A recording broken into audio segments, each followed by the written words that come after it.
بسم الله الرحمن الرحيم আসসালামু আলাইকুম রহমতুল্লাহি ওয়া বারাকাতুহু। আমাদের দিনী ভাই এবং আমার স্নেহধন্য শাগরেদ হোসাইন মুআজ্জেম পলাশ সৌদি থেকে প্রশ্ন করেছেন যে কোনো আলেমকে কি বলা যায় নায়েবে রাসূল, বা আলেমদেরকে এভাবে বলা যায় নায়েবে রাসূল, নির্দিষ্ট কোনো আলেমকে লক্ষ্য করে। এবং এটা উনি শুনেছেন যে কোনো দলের কোনো নেতা, তার সম্পর্কে তার মরণোত্তর তাকে এভাবে খেতাব করা হয়েছে, তার বিষয়ে নায়েবে রাসূল পর্যন্ত বলা হয়েছে। তো এটা কতটুকু সঠিক?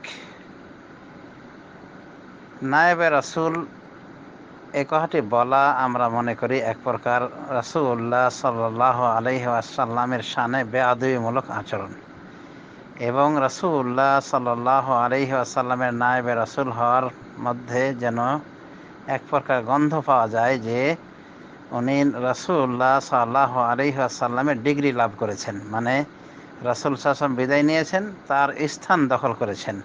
তো এইভাবে কোনো ব্যক্তি বিশেষের ক্ষেত্রে বলাটা চরম পর্যায়ের বলা যায় যে গুলু, বাড়াবাড়ি, শ্রদ্ধায় অতিরঞ্জন। আলেম ওলামাকে হাদিসের দৃষ্টিতে নায়েবে রাসূল বলা হয়নি, নওয়াবুর রাসূল বলা হয়নি, বরং বলা হয়েছে ওয়ারাসাতুল আম্বিয়া, ওয়ারিস বলা হয়েছে, ওয়ারিস।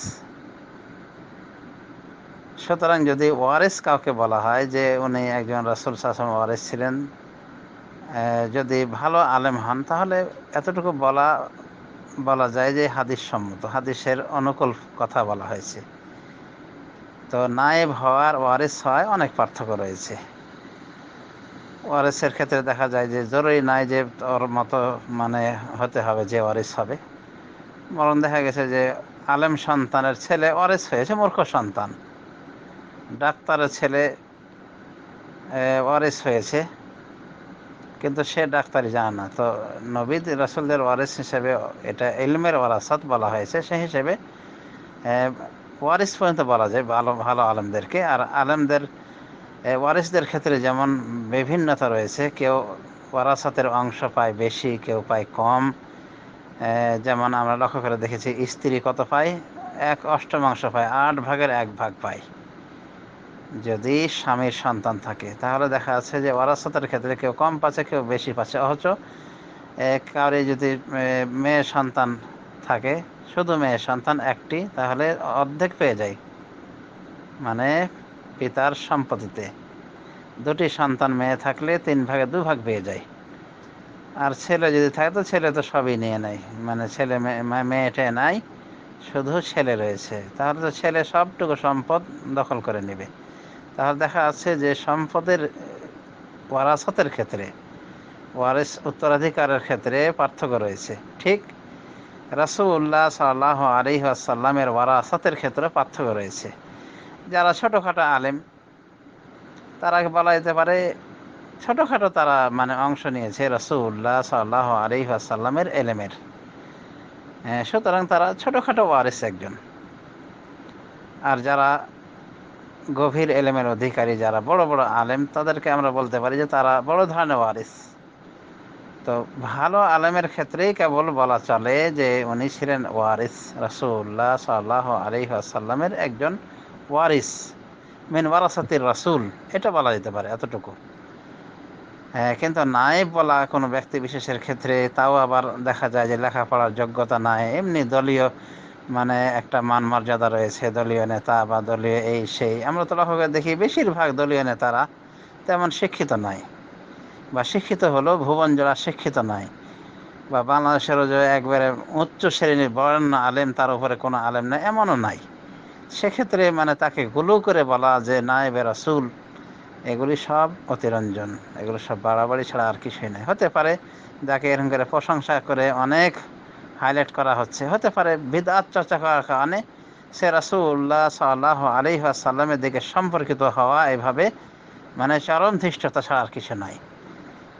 তো যা হোক, আল্লাহ রাসূল সাল্লাল্লাহু আলাইহি ওয়াসাল্লামের নায়েব হওয়া, এ কথাটা আমরা মনে করি মোটেও শোভনীয় নয়, এবং যাকে তাকে রাসূলের নায়েব বলে আখ্যা দেওয়া, অথচ রাসূলুল্লাহ সাল্লাল্লাহু আলাইহি ওয়াসাল্লামের সে ধারে কাছে যাওয়ার কিছুই না, এবং রাসূলুল্লাহ সাল্লাল্লাহু আলাইহি ওয়াসাল্লামের ইলমের কিছুই পায়নি, বা পেলে একেবারে সামান্যই কিছু পেয়েছে। তাকে গুলো করে বলা যে সে নায়েবে রাসূল ইত্যাদি, এগুলি কথা আসলে বর্জনীয়, এগুলি কথা বাড়াবাড়ির অন্তর্ভুক্ত, এমন কথা বলা উচিত নয়। আর নায়েবে রাসূল বা কোনো আলেমদের ক্ষেত্রে বা নওয়াবে রাসূল, এগুলি বলা যেতে পারে নতুন পরিভাষা।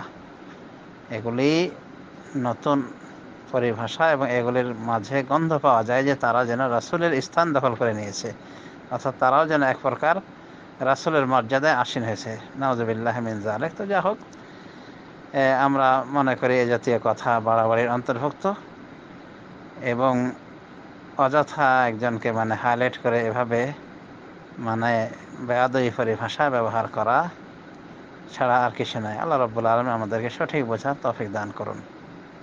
এভাবে প্রত্যেকের দল নেতাকে অনেক কিছু বলে থাকে, কিন্তু দেখা যায় যে হয়তো ওই দল নেতা এমনি বিভিন্ন রকম বিদআত চর্চা করার কারণে আল্লাহ রাসূলের নায়েবকে আল্লাহ রাসূলের ওয়ারিসও বলা মুশকিল রয়েছে। কারণ বিদআতীদেরকে আমরা বলতেই পাই না যে এরা ওয়ারাসাতুর রাসূল, বরং বলা যেতে পারে এই বিদআতের গোষ্ঠী, এরা কি আর বলবো, শক্ত করে আর বলতেছি না। তো যাই হোক, বিদআত চর্চাকারীরা সাধারণত আলেমের লিস্টেই পড়ে না, সুতরাং নায়েবে রাসূল হওয়ার প্রশ্নই ওঠে না। আর এই পরিভাষাটাই বলা যায় যে একটা বিদআতি পরিভাষা। আল্লাহ রাব্বুল আলামিন আমাদেরকে সঠিক বোঝার তৌফিক দান করুন, যেন আমরা বাড়াবাড়ি না করি, কারোর ক্ষেত্রে অতিরঞ্জন না করি। শ্রদ্ধায় আমিন। আসসালামু আলা নবিয়্যিনা মুহাম্মদ ওয়া আলা আলিহি ওয়া সাহবিহি আজমাইন।